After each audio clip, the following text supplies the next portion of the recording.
Good morning, everyone, and welcome to the PivotBoss pre-market video for Monday, April 1st, 2019. Happy Monday, everyone. Happy first trading day of the new month, the new week, and the new quarter. And also, please join me later on this evening. We're going to do a monthly market outlook for Q2 for April and the month of April here, and it's going to be this evening, tonight at 6 p.m. Central. 6 p.m. Central, 7 p.m. Eastern. You can use the join me / PivotBoss link that we use every single month, and you can jump on at that time. That's going to be inside the post and video description as well. And we will jump on tonight, and we'll look at a lot of different examples of what we traded here over the first quarter of the year, based off of a lot of the trade ideas that we got from these monthly market outlooks. And then we're also going to look at what the upcoming month looks like and some ideas there that we have as well. Let's take a look here at the ES in the daily time frame right now. You'll notice an uptrending structure remains intact.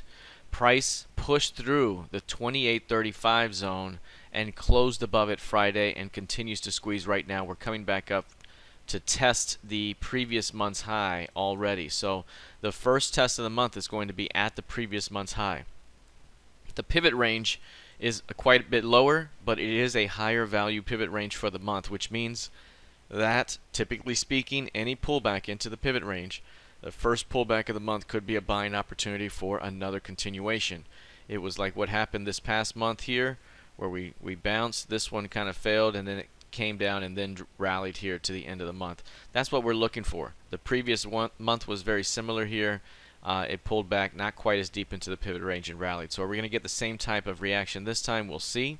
One thing to keep in mind is, if there is a rejection at this high, perhaps there could be a quick swing back to the previous lows and the monthly midpoint, and then that could be a great launch point for a continuation higher. So right now, a couple things to keep in mind. The structure remains to the upside. Bulls have defended the Pima trigger zone. Everything's still pointing up for right now. Keep an eye on 28.50 intraday. Any failure to hold 28.50 could open up a little bit of weakness back toward 28.40. All right, let's take a look now at the NQ.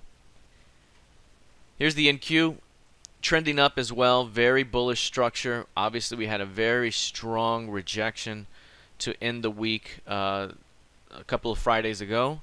Last week was mostly chop heading into quarter end, and now we're seeing a push above that 74.50 key level. 74.50, very, very important. Keep an eye on that, because if price cannot hold above 74.50 by the end of the day, and say we've closed below it, that could be an indication that we could be forming a lower high. Again, we still have a higher value relationship here. The pullback here to the pivot range was bought last month. Even if we do reject here, we could pull back into the pivot range, again, be a buying opportunity for a continuation higher. So 72.50 is going to be the zone to watch for a great buying opportunity back up if we reject. So again, 74.50 here. Any failure to hold above that level today could be an early rejection for a shot at 72.50, and then you could buy this thing back up. Failure to hold 72.50 would open up much more weakness toward the recent support lows. That'll be about 69.50. So that's this framework that we're going to work off early in April. Let's take a look at crude oil.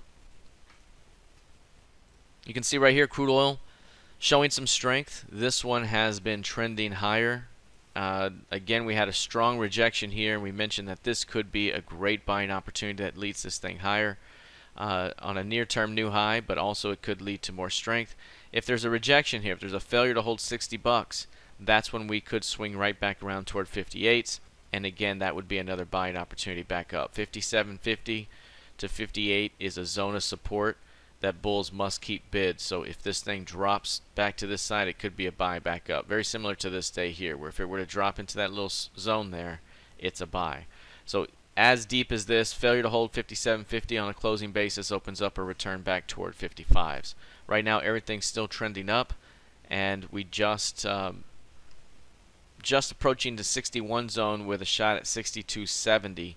62.70 is a major key level here. We could see a flow toward that zone to begin the month. So we'll keep an eye on this. Again, any failure to hold above 60 on a closing basis here to start the month could open up a near-term swing back. Otherwise, we could see expansion beyond that level as it holds above it.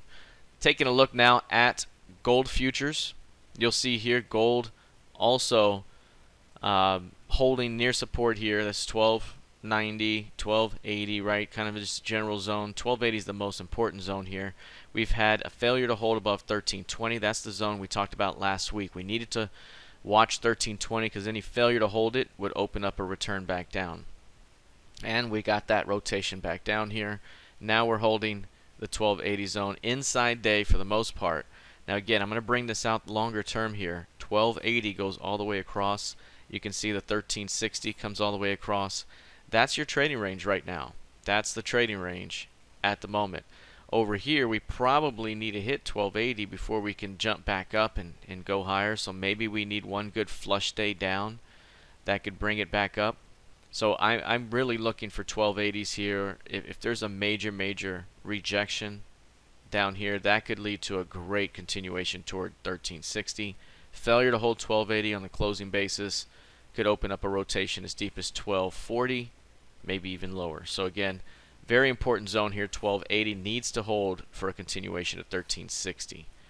Overall, we have kind of a rounded top type thing going on with 1280 being support. So more compression could be ahead. Again, zooming in, more compression between 1280 and 1320, but eventually we'll see that move materialize one way or another. Again, keeping an eye on 1280 for signs of a major rejection. That could lead to a great bounce opportunity. All right, that is it for now. We'll see how this plays out heading into the rest of the session and the new week of trading. Please join me tonight, 6 p.m. Central, 7 p.m. Eastern, for the PivotBoss Monthly Market Outlook. It's going to be this evening, and it's going to be recorded as well and sent out just in case you can't make it. Everyone have a fantastic rest of your day, and I'll see you in the trading room. Take care.